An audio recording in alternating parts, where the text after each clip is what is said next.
superbonic i hi ha moltes aventures i es titula El cargol Fredolic. Té 28 pàgines, un 2 i un 8.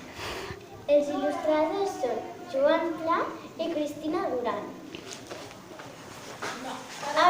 I també aquest conte és amb lletra lligada. Superfàcil de llegir.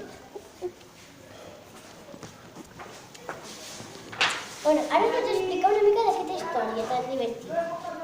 Un dia va néixer un cargol amb molt de fred i per això li van posar el cargol Fredolic.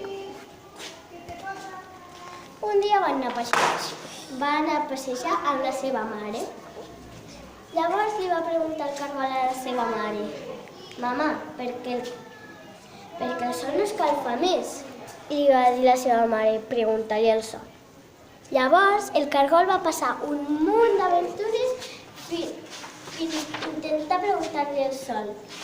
I no us diré si li va poder dir sí o no, perquè no us vull xafar la sorpresa i no us explico més perquè no us la vull xafar.